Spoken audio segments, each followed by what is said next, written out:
Gumaganda ang paligid kung bawat tao ay puno ng pag-ibig.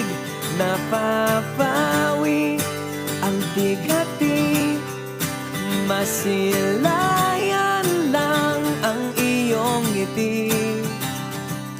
Okay gandang isipin ang isang mundong puno ng pag-ibig.